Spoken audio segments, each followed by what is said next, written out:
My name's Amanda, a 28-year-old married to Tom for 2 years now. We met back in university and hit it off right away. Unlike most, I opted out of the 9-to-5 grind post-graduation, diving into the world of stocks and foreign exchange trading instead. It's been a lucrative journey, though my folks keep nudging me toward a more stable career path.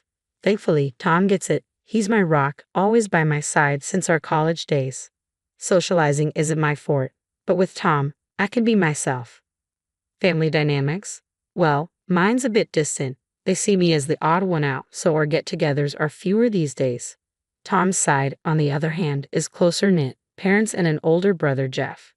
During our visit to Tom's family to share our wedding news, they bombarded me with questions about my career. Every time, Tom was quick to defend me. Amanda's pursuing her passion, and that's what counts. Jeff, in particular, seemed fixated on my job, probing incessantly. His persistence grated on my nerves, and I finally snapped with a casual remark. I dabble in part-time work. Jeff's smug chuckle followed as he retorted, should have led with that. Job stability's a luxury these days, you know. Jeff's patronizing demeanor grated on my nerves, but I brushed it off. After all, I wasn't marrying him.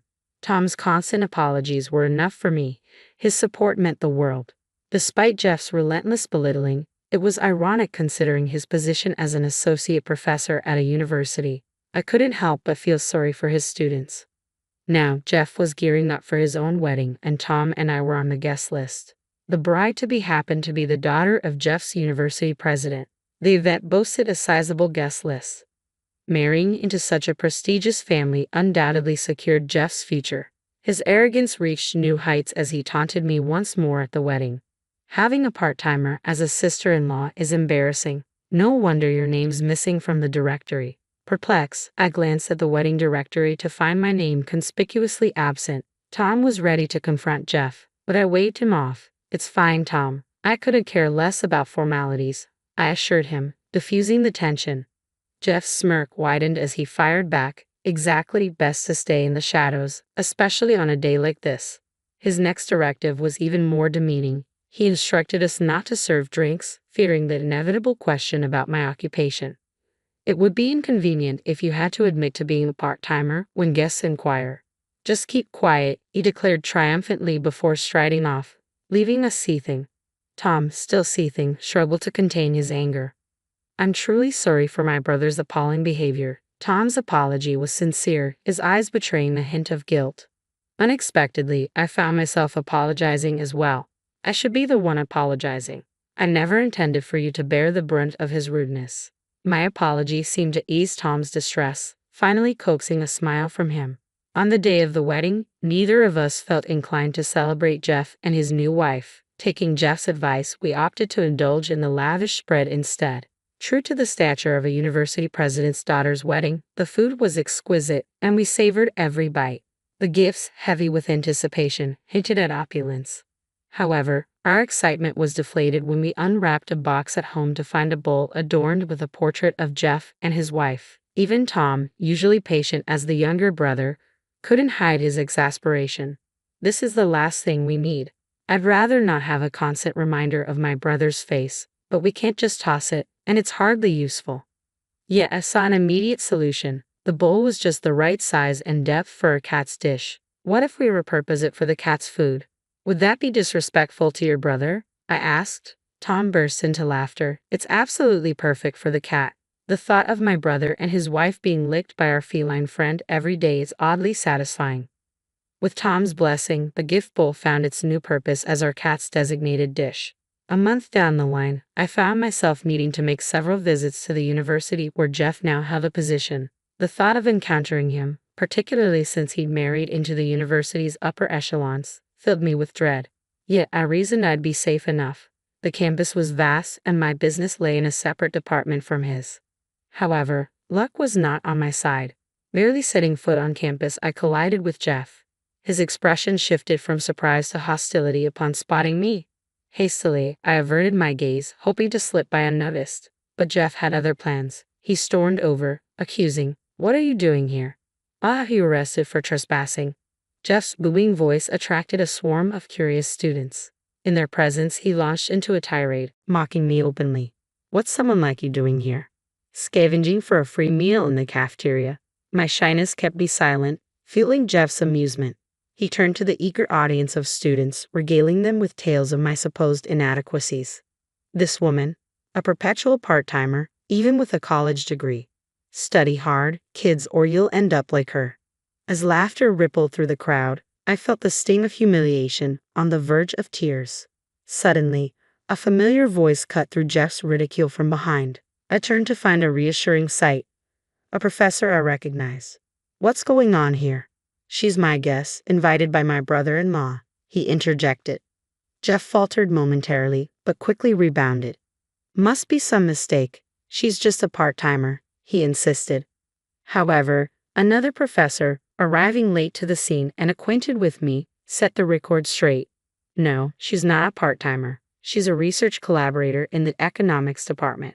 Despite the other professor's clarification, Jeff remained skeptical. His marriage into the university's upper echelon seemed to have inflated his ego, leading him to disregard even the senior faculty. Recognizing the futility of reasoning with Jeff, the professor who had invited me intervened, taking my hand and guiding me away from the confrontation. As we departed, the students scattered, sensing the tension. However, Jeff's irritation was palpable. He trailed after us, abruptly barging into the room. Despite the presence of numerous senior professors in the room, Jeff persisted in his derision. "What's all this about? She's just a part-timer, isn't she? Clueless girl, stay out of the university's way," he sneered. His offensive remarks sent a ripple of discomfort through the senior faculty present. One of them hurriedly escorted Jeff out of the room, but not before he muttered a threat to Tom. "Your career is toast." Unfazed by the consequences, Jeff seemed emboldened, secure in his alliance with the university president. However, the president himself entered the room at that moment. Without hesitation, he offered me a sincere apology.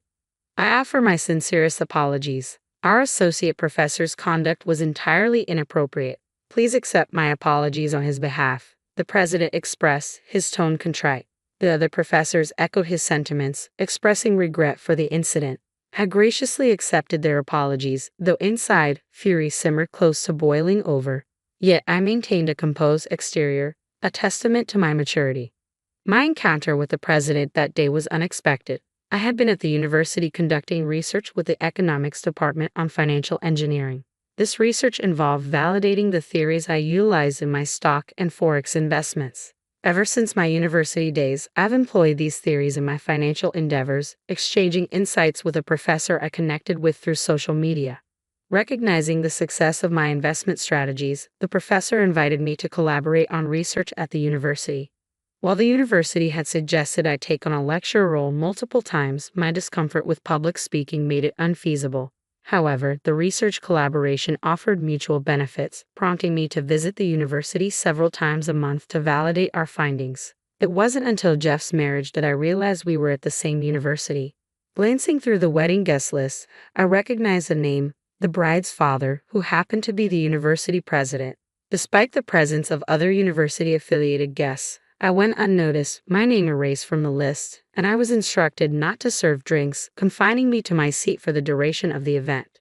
Given the grandeur of the wedding, it was no surprise that someone as unassuming as me went unnoticed. However, the reason for the president and professor's panic lay in my status as a significant benefactor of the university. Ever since I began collaborating on research, my investment performance had soared, prompting substantial annual donations. Moreover, the theories I delved into were gaining traction among hedge funds and international investors, further bolstering the university's coffers through donations. For a private university like ours, such financial support is indispensable. Any discord with me could spell disaster. My ire, provoked by Jeff's insolence, might lead to the termination of our research collaboration and subsequent donations, jeopardizing the university's operations significantly. The day's agenda veered away from investment theory discussions. Instead, it was a flurry of apologies from the president and professors, though no resolution was reached. Before departing, I sought a private moment with the president. "Did you know that your sister-in-law, the associate professor from earlier, is my brother-in-law, Jeff?" I revealed to the president and professors, eliciting surprise from the gathered group. It seemed none had made the connection before. Emboldened by the moment, I decided to share my candid thoughts. Jeff's constant mockery of me raises doubts about his suitability as an educator, I asserted, my frustration evident. It was a rare display of passion from me, given my usual nerves in such situations. Reflecting on it later, I felt a tinge of embarrassment mixed with admiration for my unexpected outburst. Following my departure, it appeared that Jeff's behavior became a subject of concern within the university. His persistent arrogance toward his superiors, even after marrying the president's daughter, had garnered criticism. Moreover, his reputation among students was tarnished. His appointment as associate professor seemed to be a matter of nepotism, linked to his relationship with the president's daughter, inviting further scrutiny. The president, in defending his sister-in-law, inadvertently drew censure upon himself, risking his own position as head of the university. Unaware of the president's disapproval, Jeff's arrogance only seemed to swell. Ignorant of the critique from his most influential supporter, he continued his derisive behavior, targeting me once more upon my return to the university. Back for more, huh? Still playing the part-timer card?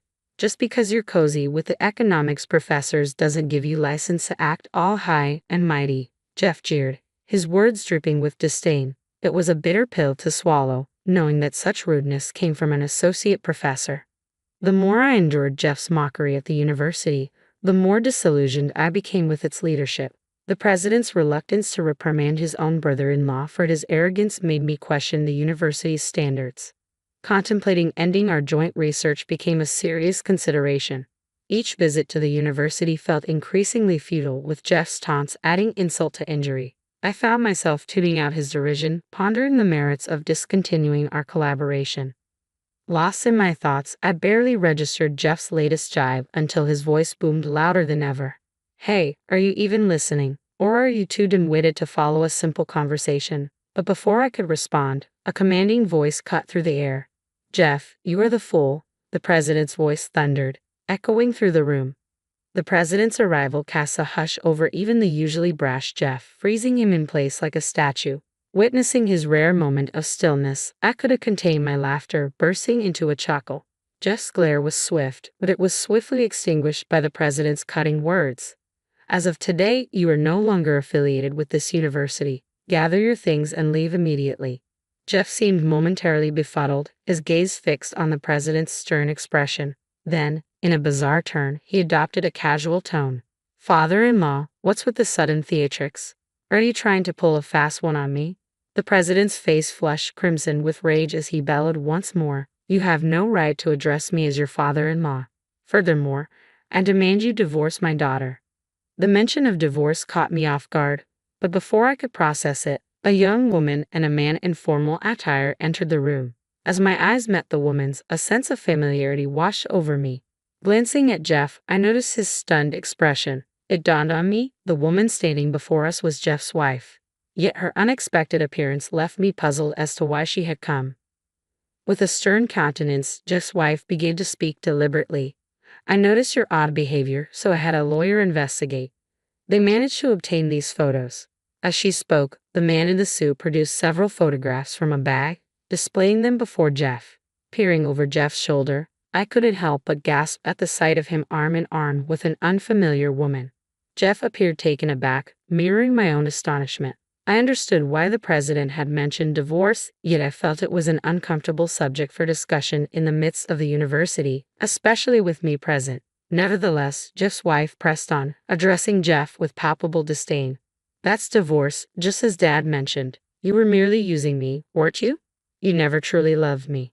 The unfolding drama had my heart racing, but witnessing Jeff's tearful countenance on the verge of breaking down brought a sense of satisfaction. Furthermore, as Jeff's wife announced her intention to pursue property division, Jeff began to offer apologies in a panicked frenzy.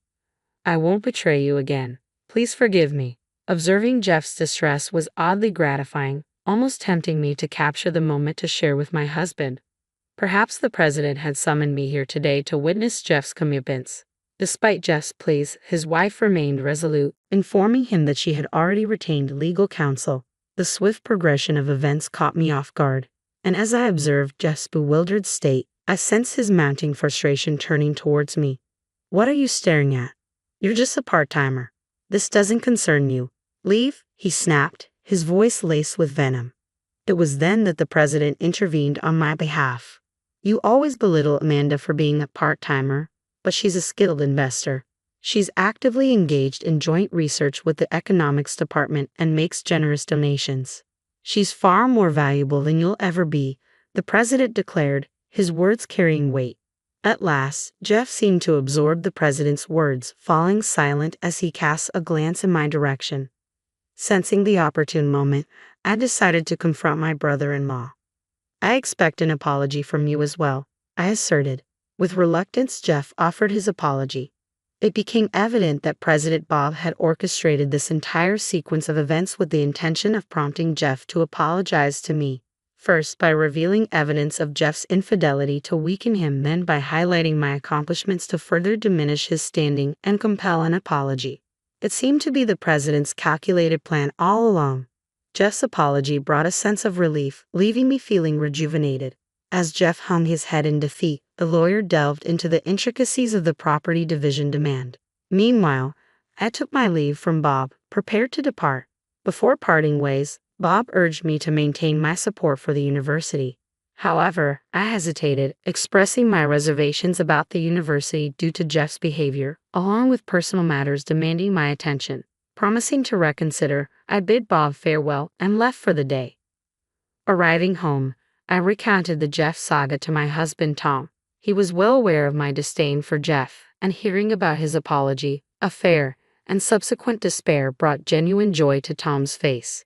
Yet a tinge of regret colored his expression as he remarked, "Man, I wish I could have witnessed his downfall. Still, this feels fantastic." Then, his tone shifted slightly, feigning frustration as he exclaimed, "Why didn't you snap a picture?" Our eyes met, and we both dissolved into laughter. But I had even more good news to share. "Guess what? It seems I'm pregnant," I revealed. Tom's joy erupted, celebrating as if he'd hit the jackpot. Lately, I'd been feeling under the weather, suspecting the cause, and a visit to the OB/GYN on my way home confirmed the pregnancy. I couldn't shake off a twinge of guilt for Bob, who had gone to great lengths to engineer Jeff's apology. However, I made the decision to suspend my collaboration with the university for the time being. While Bob expressed disappointment, he understood and agreed to wait until I finished focusing on child rearing. During our conversation, I casually inquired about Jeff's whereabouts. Bob informed me that Jeff, now officially divorced, was not only unemployed but also struggling to secure a new job.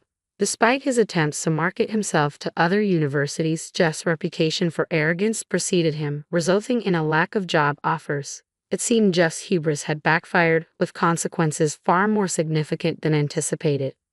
Suddenly, I realized that the photos of the inexpensive wedding gifts we had repurposed as cat dishes had disappeared. Whether due to the use of cheap gifts or the couple's divorce, their images had vanished along with them.